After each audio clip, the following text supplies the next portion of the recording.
Hello everyone, আশা করি সকলে ভালো আছেন। আজকে নিয়ে এসেছি একটি নতুন গল্প, ফজরের আগের ছায়া, এপিসোড নাম্বার 4। পুরো গল্পটি দেখার পর জানাবেন যে গল্পটি কেমন লাগলো, আর আমাদের পাশে সবসময় থাকার চেষ্টা করবেন। তুমি কি জিন বিশ্বাস করো? তোমার সাথে কি এমন কখনো কোনো ঘটনা ঘটেছে যা কখনো ব্যাখ্যা করার মতো না? তা কমেন্টে জানাও। বাংলাদেশের উত্তর পূর্ব অঞ্চলের এক পল্লীগ্রাম গুটিয়াপাড়া। বাইরে থেকে দেখে মনে হয় খুব সাধারণ একটা গ্রাম। ধান ক্ষেত, বাঁশবাগান, কিছু টিনের ঘর আর একটি মসজিদ।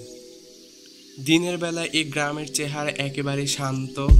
রোদে ছেলেরা মাঠে খেলে, বুড়োরা চায়ের দোকানে আড্ডা দেয়, কেউ কেউ বাজারে গরু নিয়ে যায় বিক্রির জন্য। কিন্তু যতই সূর্য পশ্চিমে যায় ততই যেন গ্রামের মুখ একটা অদ্ভুত চুপচাপ ভাব নেমে আসে। চায়ের দোকানগুলো অকারণে বন্ধ হয়ে যায়, যেন কেউ তাড়া দিচ্ছে অদৃশ্যভাবে। ঘরের বুড়োরা তখন সিগারেটের ধোঁয়া ফেলে বলে, রাত তো নেমেই এসেছে। 3টার পর যেন কেউ এই গ্রামের মানুষের বিশ্বাস প্রতিটা জায়গায় কিছু না কিছু লুকিয়ে থাকে। কেউ দেখে না ঠিকই, কিন্তু মাঝে মাঝে ভোর হওয়ার কিছু আগে বাতাস হঠাৎ ঠান্ডা হয়ে যায়। কুকুরগুলো ঘেউ ঘেউ করে ডাকে, দূর থেকে কেউ যেন ফিস ফিস করে ডাকে, আয়। মানুষ গায়ে কাঁটা দিয়ে ওঠে। সবচেয়ে ভয়ের সময় ফজরের নামাজের ঠিক আগের আধ ঘন্টা। এটা সবাই জানে।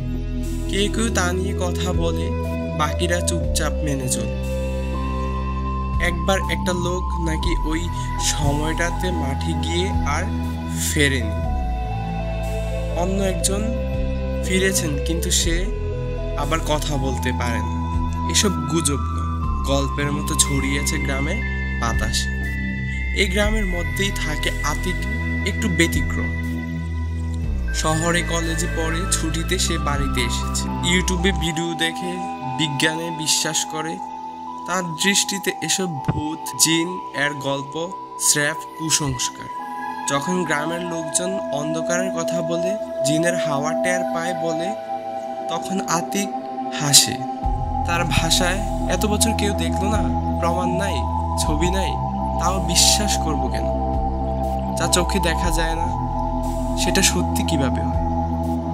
একবার সে মসজিদের পেছনে বসেছিল ইমরান নামের এক বন্ধুর সঙ্গে। ইমরান বলছিল, ভাই তুই নতুন, জানিস না?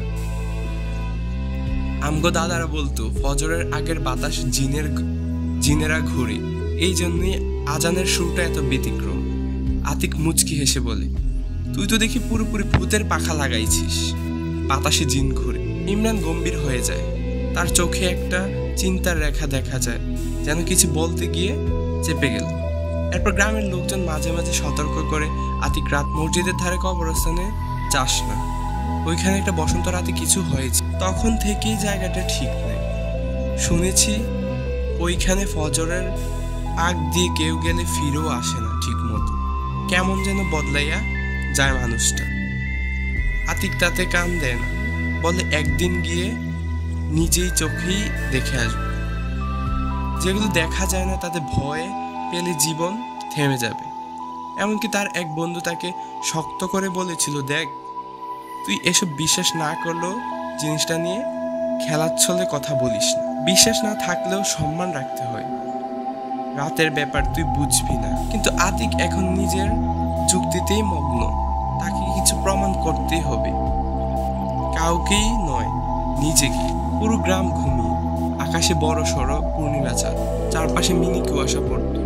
এই সময় কেউ বাইরে থাকে না, কিন্তু আজ আতিক এসেছে মসজিদের পাশের পুরনো কবরস্থানের কাছে, শুধু প্রমাণ করার জন্য এসব ভূত, জিন কুসংস্কার মাত্র। বন্ধু ইমরান অনেক বোঝানোর চেষ্টা করেছিল, এই দিকটায় গেলে কেউ ঠিক মতো ফিরে আসে না। ভাই, ফজরের আগের বাতাস কেমন হইয়া যায়, ঠান্ডা আর ভারী। কিন্তু আতিক তার যুক্তির দম্বে অটল। জীবনে যা চোখে দেখিনি তা নিয়ে ভয় পাওয়ার প্রশ্নই ওঠে না। মসজিদের পাশে ছোট একটি রাস্তা, তার পাশে পুরনো কবরস্থান। এই জায়গাটায় দিনের বেলাতেও ভয় লাগে। আর এখন রাত 3টার পর। ওই কবরস্থানগুলো যেন আরো নিঃশব্দ, আরো ভারী। আতিক চুপচাপ দাঁড়িয়ে রইল। তার মনে হচ্ছে চারপাশ একদম থেমে গেছে, মনে হচ্ছে বাতাসে কেউ নিঃশ্বাস ফেলছে, কিন্তু সেটা নিজের না। একটা সময় সে মোবাইল বের করে টাইম দেখে 3:19 বাজে। হাহা, কিছুই তো হলো না। সবাই গাঁজাখুরি কথা বলে শুধু। সে ফিরে যাওয়ার জন্য পা বাড়ায়। হঠাৎ তার ঘাড়ের পেছনে একটা ঠান্ডা বাতাস লাগে। একটু নয়, ভেজা শীতল বাতাস, যেটা শরীরের পেছনে ঢুকে যায়, যেন হাড় পর্যন্ত ঠান্ডা করে দেয়। সে থেমে দাঁড়ায়। কোনো শব্দ নেই, শুধু বাতাস ধীরে ধীরে আর ভারী হচ্ছে। তারপর কবরস্থানের শেষ লাইনের পাশে একটা ছায়ামূর্তি দাঁড়িয়ে। প্রথম মনে হয় গাছের ছায়া, কিন্তু সেটা ধীরে ধীরে স্পষ্ট হতে থাকে। একটা ছেলে মানুষ, গায়ে সাদা পাঞ্জাবির মতো কিছু, মাথা নিচু, মাটি ছুঁয়ে দাঁড়িয়ে নেই, ভাসছে। আতিক ঘাড় ঘুরিয়ে তাকায়। শ্বাস বন্ধ হয়ে আসে, এক পা করে পেছাতে থাকে। তখন সেই ছায়ামূর্তি মুখ তুলে তাকায়। ছেলেটির চোখ লালচে, গলার নিচে কেটে যাওয়ার মতো দাগ, চোখে এমন এক দৃষ্টি যেন সে মানুষ নয়, অথচ জানে সব কিছু। তার ঠোঁট ফাঁকা হয়ে ফিস ফিস করে, তুই বলছিলি না যা দেখা যায় না তাতে বিশ্বাস করিস না? আতিক জবাব দিতে পারে না, ঠোঁট শুকিয়ে গেছে। ছেলেটা আবার বলে, এবার গলা গভীর, একটু কর্কশ, আমার তোরে ভালো লাগছে, তুই আমার হবি, তোকে চাই। আতিক পেছাতে চায়, পা চলে না, শরীর জমে গেছে। ছেলেটি ধীরে ধীরে এগিয়ে চলে আতিককে ছুঁতে আসছে। তার চোখের সামনে সবকিছু আচ্ছা হয়ে যাচ্ছে। তার কানে শোনা যায়, তুই আমার হবি, আর কারো না, তোকে নিয়েই যাব। আতিক প্রাণপণে চিৎকার করতে চায়, মুখ হা করে, কিন্তু কোনো আওয়াজ বেরোয় না। তারপর ধপ করে মাটিতে পড়ে যায়। সে কিছুই দেখে না, শোনে না, চারপাশ চুপচাপ। 3টা বেজে গেছে। এক সময় একদম ঘোরের মধ্যে দিয়ে চোখ খুলল আতিকের। তার দৃষ্টিতে প্রথমে ঝাপসা ছিল, একটু একটু করে স্পষ্ট হলো চারপাশ। সে দেখল একটা পরিচিত দেয়াল, সাদা চুনকাম, পাশে একটি টেবিল, মাদুরে শুয়ে আছে সে, আরো মাথার পাশে বসে আছেন মসজিদের মুয়াজ্জিন সাহেব। ভোরের আলো মসজিদের ভেতরে ঢুকেছে জানালার ফাঁক দিয়ে। আজানের সুর এখনো বাজছে না, তবে ভোর হয়ে গেছে। মুয়াজ্জিন তার কাঁধে হাত, নরম গলায় বলেন, ভয় যেটা তোর মধ্যে ছিল সেটাই তো তোকে সত্যির কাছাকাছি নিয়ে গেল। আল্লাহ অনেককে বিশ্বাস দেয় যুক্তির মাধ্যমে, আবার কাউকে দেন অভিজ্ঞতার মাধ্যমে। তুই আজ যা দেখলি সেটা অনেক বড় নিদর্শন। তুই ভাগ্যবান, তুই ফেরার সুযোগ পেয়েছিস। সেই দিনের পর গ্রামের মানুষ দেখে এক নতুন আতিক। যে ছেলেটা একসময় কোরআন ছুতো না, নামাজে যেত না, সেই ছেলেটাই এখন প্রতিদিন ফজরের আজানের সময় চলে আসে মসজিদে। সে এখন শুধু নামাজ পড়ে না, সে আর কাউকে কটাক্কা করে না, বিশ্বাস নিয়ে প্রশ্ন তোলে না।